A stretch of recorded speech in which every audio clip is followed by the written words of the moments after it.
Hello friend, मैं Sudhi Latha. Welcome to my YouTube channel data online classes. आज हम आपको एक्सरसाइज 1.3 का क्वेश्चन नंबर 7, 8 एंड 9 कंप्लीट करा देंगे और यहाँ पर आज हम आपको एक्सरसाइज 1.3 भी कंप्लीट करा देंगे। चलिए देखते हैं क्वेश्चन नंबर 7। क्वेश्चन नंबर 7 कह रहा है ऐसी 3 संख्याओं के उदाहरण दीजिए जिनका दशमलव प्रसार अनवसानी या हम बोल सकते हैं आशांत अनावर्ती हो।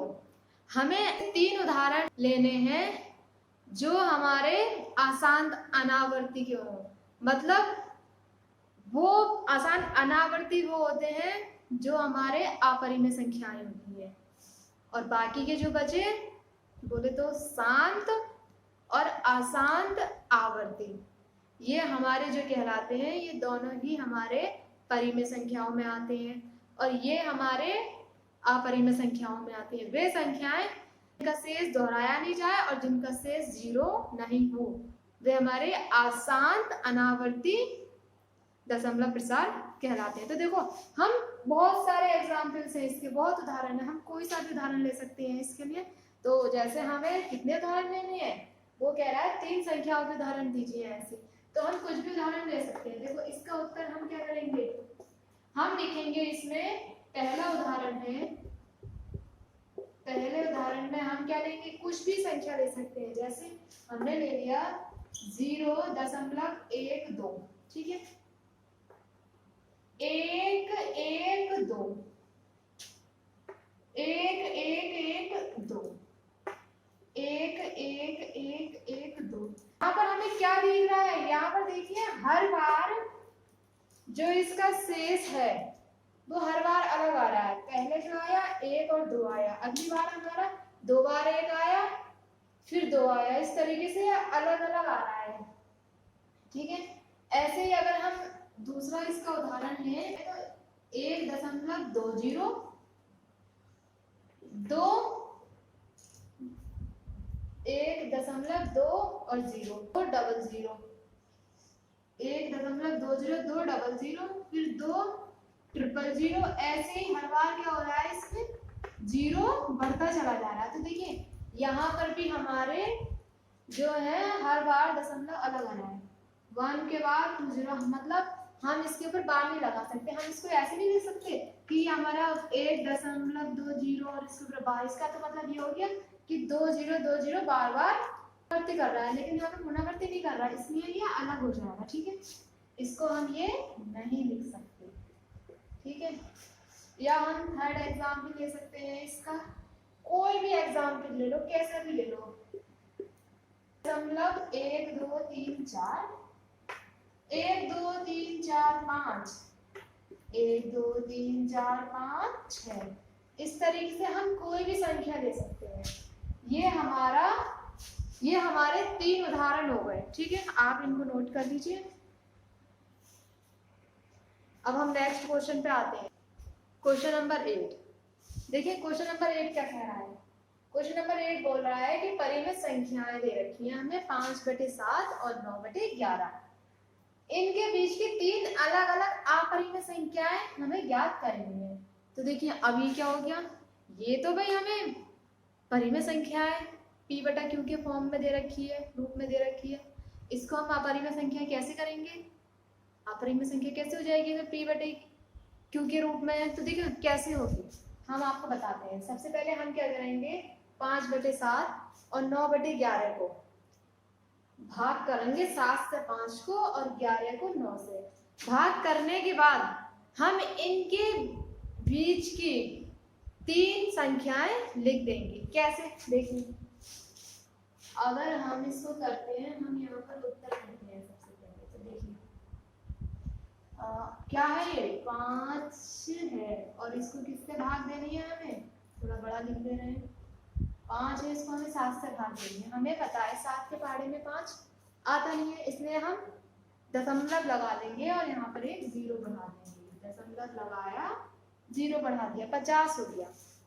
50 से छोटा 7 7 49, माइनस करा, 1 बचा, दशमलव लगा हुआ है, फिर से 0 बढ़ा दिया, ठीक है।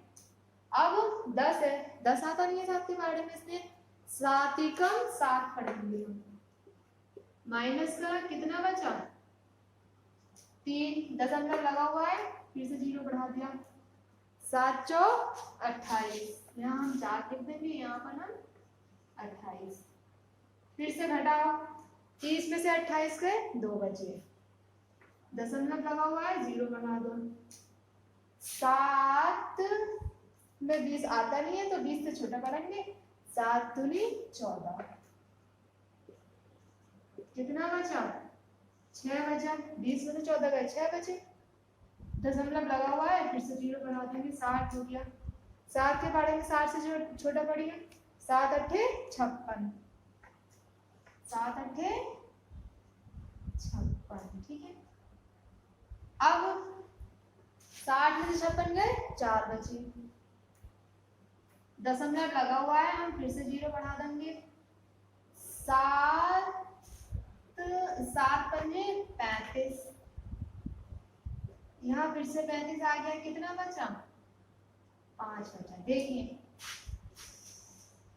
अब देखिए यहाँ पर इस 5 की पुनरावृत्ति होगी, मतलब यहाँ पर 5 शेष जो है हमारा दोहरा गया। पहले किससे शुरुआत करी थी हमने 5 से शुरुआत, हमारा जो शेष बचा बाद में 5 आया और हमारा 5 की फिर से पुनरावृत्ति हो गई यहाँ पे, मतलब ये दोहरा गया फिर से। जब शेष दोहरा गया इसका मतलब हम यहाँ से फिर से 7 का पहाड़ा पढ़ेंगे तो ये सारी प्रोसेस हमें फिर से करनी पड़ेगी, इसका मतलब यही नंबर हमारे फिर से दोहराएंगे। तो हम क्या लिख सकते हैं, हम लिख सकते हैं 5/7 को 0.71428 ये नंबर हमारी यहाँ से अगर हम फिर करेंगे फिर दोहराएगा तो हम 7 से लेकर 5 तक इस पूरे के ऊपर बार लगा लेंगे, ठीक है। इसका मतलब ये है कि अब ये दोहराएगा इतना नंबर फिर से दोहराएगा। अब 9/11 का हम करेंगे, 11 से हम 9 को भाग देंगे, ठीक है। अब देखिए 11 से 9 है हमारा छोटा, हम यहाँ पर दशमलव लगा लेंगे और एक 0 यहाँ पर बढ़ा देंगे। 11 के पहाड़े में 90 से छोटा पढ़ना है, 11 अट्ठे 88, माइनस करा कितना बचा 90 में से 88 गए 2 बचे, पॉइंट लगाया 0 बढ़ा लिया, 11 कम 11, फिर माइनस कर 20 में से 11 गए 9 बचे, फिर पॉइंट लगा हुआ है 0 बढ़ा लिया, 11 अट्ठे 88, माइनस करा फिर से हमारा क्या बचा 2, पॉइंट लगा हुआ है 0 बढ़ा लिया, 11 कम 11, फिर कितना आ गया फिर से हमारा 9 आ गया। इसका मतलब यहाँ पर जो है 9 जो शेष आया है ये 9 ही हमारा बार बार दोहरा रहा है। देखिए बार बार कितना आ रहा है 8/8, तो हम क्या लिख सकते हैं 9/11 को 9/11 को हम क्या लिख सकते हैं 0.8181 इस तरीके से। तो हम इसको सीधा सीधा नहीं लिख सकते 0.81 के ऊपर बार, क्योंकि 8 और 1 ये दोनों ही संख्याएं हमारी बार बार दोहरा रही है, तो 8 और 1 दोनों के ऊपर हमने बार लगा दिया। अब हमारे पास ये आ गई संख्या, वो कह रहा है ये हमने किस में लिया है, हम ये दशमलव में लिया है। अब इन दोनों संख्या के बीच की हमें 3 अलग अलग संख्या निकालनी है, ठीक है। अगर मैं देखो बीच की आबादी में संख्या निकालनी है, अगर मैं यहाँ से बाहर हटा दूं तो ये इस तरीके से तो बन जाएगा 71425, फिर 714 इस तरीके से आगे चलता रहेगा। यहाँ से बाहर हटा देंगे 8181, इस तरीके से आगे कुछ भी आ सकता है संख्या, ठीक है। तो हमें इसके बीच की 3 संख्याएं लिखनी है। पहली संख्या देखिए क्या हो जाएगी, इन दोनों के बीच की लिखनी है, नंबर हम लिख देंगे 0.71458 इस तरीके से कुछ भी संख्या लिख सकते हैं। आखिरी में हो गई है क्योंकि ये दोहरा नहीं रही, ऐसे ही ना दूसरा लिख सकते हैं 0.71, जरूरी नहीं है 7 1 ही में, हम ले सकते हैं 7 5 3 8 9 0 इस तरीके से। अभी हम ले सकते हैं 0.7 और 8 के बीच की नंबर होनी चाहिए। क्या ले सकते हैं आगे? हम ले सकते हैं 7, 9, 1, 2, 4, 6, इस तरीके की कोई भी संख्या हम ले सकते हैं। ये हमारी 3 संख्याएं आ गई, इनके बीच की 3 अपरिमेय संख्या है। यही हमारा आंसर हो जाएगा। ठीक है, आप इसको नोट कर लीजिए। क्वेश्चन नंबर 9 देखिए, क्वेश्चन नंबर 9 क्या कह रहा है? क्वेश्चन नंबर 9 कह रहा है, बताइए कि निम्नलिखित संख्याओं में से परिमेय संख्या और अपरिमेय संख्या कौन सी है। ये हमें 5 भाग दे रखे हैं इसके, इसमें हमें बताना है परिमेय संख्या कौन सी है और अपरिमेय संख्या कौन सी है। देखिए, पहला दे रखा है वर्गमूल 23। तो हमें ये कह रहा है कि बताइए कि वर्गमूल 23 अपरिमेय संख्या है या परिमेय संख्या। तो देखिए, अगर हम 23 को देखें तो 23 एक अभाज्य संख्या है। 23 एक अभाज्य संख्या है। अभाज्य संख्या वो संख्या होती है जो या तो फिर अपने ही पहाड़े में आएगी संख्या, या एक के पहाड़े में आती है। ये मतलब वो संख्या जो एक या अपने आप से ही करती है उसको हम अभाज्य संख्या कहते हैं। तो जब ये 23 अभाज्य संख्या है, दूसरा इसके ऊपर लगा हुआ है वर्गमूल। तो देखिए, हमने बताया था कि आपको अभाज्य संख्या के ऊपर अगर हम वर्गमूल लगा दें तो वो संख्याएं हमारी अपरिमेय संख्याएं हो जाएंगी। क्यों? क्योंकि वर्गमूल लगने के बाद वो अपरिमेय संख्या किसी भी संख्या का वर्ग नहीं बनती है। तो देखिए, तो ये हमारी क्या हो जाएगी? ये हमारी अपरिमेय संख्या हो जाएगी। ठीक है, ये अपरिमेय हो जाएगी। ऐसे ही हमारा दूसरा वाला है वर्गमूल 225। क्या ये 225 किसी संख्या का वर्ग है या नहीं? तो हमें ये पता करना होगा कि 225 किसी संख्या का वर्ग है नहीं। हम क्या करेंगे? इसका लासा निकाल देंगे, जिसको हम बोल सकते हैं एलसीएम, हिंदी में लासा बोलते हैं। तो देखिए, निकालो किससे गया ये। अगर हम देखें, ये हमारा 3 से जा रहा है, क्योंकि 2 से नहीं जाएगा, आखिरी में क्या है 5 है, तो इसलिए ये 3 से गया। 3 सत्ते 21, 1 बजा, 3 पंजे 15। ये फिर से 3 से जा रहा है, 3 दूनी 6 और 3 पंजे 15। ये हमारा 25 5 से जा रहा है, 5 पंजे 25, 5 ही कम 5। तो इसका जो हमारे फैक्टर आए, क्या आए? 3 गुणा 3 गुणा 5 गुणा 5, और इसके ऊपर हम लगा देंगे वर्गमूल। ठीक है, अब देखिए, अब हम इसको क्या लिख सकते हैं? इसको लिख सकते हैं ना 3 गुणा 5। देखिए, दोनों में ही 3 गुणा 5 है, तो 3 गुणा 5 हमने एक जगह लिख लिया। और 3 कितनी बार है? 2 बार। 5 में कितनी बार है इसके अंदर? 2 बार। तो उस 2 को हम ऊपर लिख देंगे घात के रूप में, मतलब 3 की पावर 2 और 5 की घात 2। अब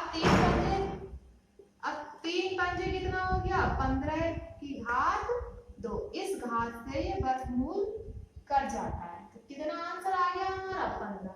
अब इसके ऊपर थोड़ी ना वर्गमूल लगेगा, क्योंकि वर्गमूल तो हट गया। 15 क्या है? हमारा एक प्राकृत संख्या है। ठीक है, या हम कह सकते हैं पूर्ण संख्या है।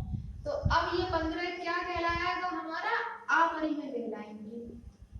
तो ये 15 क्या हो गया? हमारा अपरिमेय संख्या हो गया। समझ में आ गया ना कैसे निकालना है इसको? ठीक है, अब देखिए थर्ड वाला, तीसरा पॉइंट दे रखा है 0.3796। 0.3796, ये यहीं पर खत्म हो गया, इसमें आगे नहीं। तो इस तरीके से डैश है, अगर ये डैश होता तो इसका मतलब होता है कि आगे भी और संख्या आ रही है। ये हमारा यहीं पर ही खत्म हो गया। इसका मतलब है कि इसका जो शेष आया होगा वो शेष हमारा 0 आया होगा। और 0 शेष किसका आता है? शांत दशमलव प्रसार का। और जब शांत दशमलव प्रसार का हमारा शेष 0 आता है, इसका मतलब जो वो संख्या हमारी परिमेय संख्या कहलाएगी। क्यों? क्योंकि शांत दशमलव हमारी परिमेय संख्या होती है। तो ये हमारा क्या कहलाएगा, ये हमारा परिमेय कहलाएगा। ठीक है, चौथा वाला पॉइंट देखिए, चौथा कह रहा है 7.478, फिर 478 अगर और बाद में डैश लगा हुआ है, इसका मतलब है यही संख्या बार बार आगे चलती चली जा रही है। ठीक है, इसी क्रम में चल रही है, इसका मतलब है ये संख्या इसी क्रम में आगे चल रही है। अब देखिए, अगर हम ध्यान से देखें तो यहाँ पर 478 फिर से यही नंबर दोहरा रहा है 478, इसका मतलब आगे फिर से हमारा 478 होगा। तो हम इसको क्या लिख सकते हैं, हम इसको लिख सकते हैं ना 7.478। ठीक है, ये 478 ही हमारा दोहरा रहा है। जब ये दोहरा रहा है तो इसके ऊपर हम बार लगा सकते हैं, इतना लिख के भी इसको खत्म कर सकते हैं। हम आगे फिर इस तरीके से और नहीं दिखा सकते। जब ये इस पे बार लग गया तो ये हमारा आसांत आवर्ती दशमलव प्रसार होगा। और आसांत आवर्ती दशमलव प्रसार जो होते हैं वो भी हमारे परिमेय संख्याएं होती हैं। तो हम इसको क्या लिख सकते हैं, ये भी हमारा परिमेय हो गया। ठीक है, पांचवा देखिए, पांचवा क्या कह रहा है, 1.10, 1 0 1 0 1 4 बार 0 और फिर 1। मतलब हर बार अगर इसमें देखें तो हम पॉइंट के बाद हर बार 0 की संख्या बढ़ती चली जा रही है। इसका मतलब जो इसमें कुछ भी दोहराया नहीं जा रहा। क्यों? क्योंकि इसमें अगर दोहराया जब जाता है जब यहाँ पर 1 और 0 1 0 1 0 1 0 चलता है, लेकिन यहाँ पर क्या हो रहा है, यहाँ पर हर बार 0 की संख्या क्या है, बढ़ रही है। तो ये हमारा जो कहलाएगा, ये हमारा आसांत अनावृत्ति दशमलव प्रसार कहलाएगा। इसका मतलब ये हो गया, आसांत अनावृत्ति दशमलव प्रसार जो होता है हमारा अपरिमेय संख्या को बोलते हैं। तो ये वाला हमारा क्या कहलाएगा, अपरिमेय संख्या हो जाएगा। ठीक है, आप इसको नोट कर सकते हैं। ठीक है, यहाँ पर हमारी एक्सरसाइज 1.3 कंप्लीट हो गई है और ये क्वेश्चन नंबर 9 इसका लास्ट क्वेश्चन था एक्सरसाइज 1.3 का। आपको ये समझ में आया होगा। और हाँ, अगर कोई मेरी ये वीडियो पहली बार देख रहा है तो प्लीज़ वो चैनल को सब्सक्राइब करें और लाइक एंड शेयर ये भी ज़रूर करना। ठीक है, थैंक यू।